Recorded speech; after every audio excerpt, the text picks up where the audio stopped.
நான் முன்னாடியே சொன்ன மாதிரி மக்கள் பணத்துல இருந்து ஒரு பைசா கூட நான் தொட மாட்டேன். எனக்கு அது அவசியமும் இல்லை. அது உங்களுக்கு நல்லாவே தெரியும். இந்த விஜய் தப்பு பண்ண மாட்டான், தப்பு பண்ணவும் விட மாட்டான்.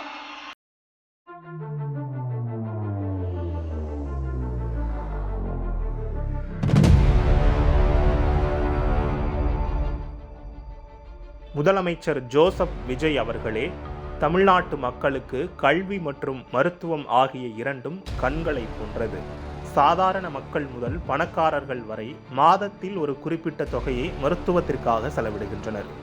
இது மட்டுமல்லாமல் முக்கியமான அறுவை சிகிச்சைக்கு தனியார் மருத்துவமனைகளில் 5-6 லட்சம் வரை செலவாகிறது. குறைந்த வருமானமுள்ள குடும்பத்தினர் இந்த தொகையை சமாளிக்க முடியாமல் திண்டாடுவதை ஒவ்வொரு தெருவிலும் நீங்கள் பார்க்க முடியும். அதே நேரத்தில் அரசு மருத்துவமனைகளுக்கு சிகிச்சைக்காக செல்வதற்கு இவர்கள் உயிரை பணயம் வைக்க வேண்டியுள்ளது. இந்தியாவில் தமிழ்நாட்டில்தான் மருத்துவக் கல்லூரிகள் அதிகம் என்று சொல்கிறார்கள். இந்த மருத்துவக் கல்லூரி மருத்துவமனைகளில் உயர்தர அறுவை சிகிச்சைகள் செய்யப்படுகிறதா என்பதை முதலமைச்சர் விஜய் அவர்கள் விசாரித்து பார்ப்பது நல்லது.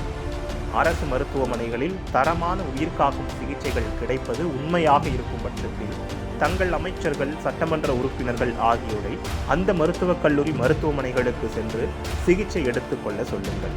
அவர்கள் ஒன்றும் உயிரை பணயம் வைத்து அங்கு சென்று சிகிச்சை பெற்றுக்கொள்ள விரும்ப மாட்டார்கள் என்பதே உண்மை. இதற்கு என்ன காரணம்? அரசு மருத்துவமனைகளுக்கு கொள்முதல் செய்யப்படும் மருந்துகள், மருத்துவ சாதனங்கள் பெரும்பாலும் தரமானவையாக இருப்பதில்லை. அமைச்சருக்கு அல்லது ஆளுங்கட்சிக்கு 20% கமிஷனை கொடுத்துவிட்டு அரசு மருத்துவமனைகளுக்கு சப்ளை செய்யும் நிறுவனங்களால் தரமான மருந்துகளை விநியோகிக்க முடியாது என்பது அனைவருக்கும் தெரிந்ததுதான். இன்னொன்று, இன்று உடல்நலக் கோளாறு என்று சொல்லி எந்த மருத்துவமனைக்கு சென்றாலும் உடனே ஸ்கேன் எடுத்து வர சொல்கிறார்கள். இதற்கு 7-8 ரூபாய் வரை செலவாகிறது. அரசு மருத்துவமனைகளில் உடனுக்குடன் ஸ்கேன் எடுத்து தரப்பட்டாலே பல கோடி ரூபாய் பொதுமக்களுக்கு மிச்சமாகும். அரசு மருத்துவமனைகளில் ஸ்கேன் இயந்திரம் இருக்கிறது. அங்கு சென்று ஸ்கேன் எடுக்க சொன்னால் அங்கு வேலை செய்யும் ஊழியர் இங்கு ஸ்கேன் இயந்திரம் வேலை செய்யாது, அவசரம் முன்னா நீங்கள் தனியார் ஸ்கேன் சென்டருக்கு போங்க என சொல்கிறார்கள். இந்த அவலத்தை போக்கி அரசு மருத்துவமனைகளில் உடனுக்குடன் ஸ்கேன் எடுப்பதற்கு ஏற்பாடு செய்வது மக்களுக்கு நீங்கள் செய்யும் பேருதவியாக இருக்கும். இன்னொரு தகவலையும் முதலமைச்சர் விஜய் அவர்கள் கவனிக்க வேண்டும். அரசு மருத்துவமனைகளில் தரமான சிகிச்சைகள் கிடைத்துவிட்டால் மக்கள் தனியார் மருத்துவமனைகளை தேடி போக வேண்டிய அவசியம் இருக்காது. தனியார் மருத்துவமனைகளில் சிகிச்சை செய்து பல ஆயிரம் ரூபாய் செலவு செய்து இன்சூரன்ஸ் எடுக்க வேண்டிய அவசியமும் ஏற்படாது.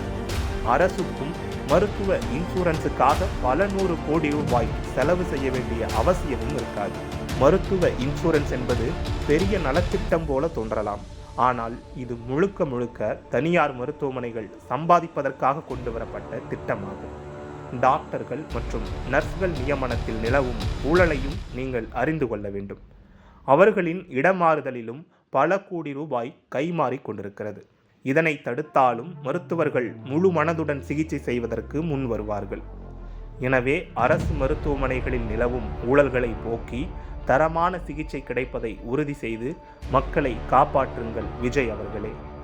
இந்த வீடியோ உங்களுக்கு பிடித்திருந்தால் தழல் நியூஸ் சேனலை சப்ஸ்கிரைப் பண்ணுங்கள். மீண்டும் இன்னொரு வீடியோவில் சந்திக்கலாம். நன்றி.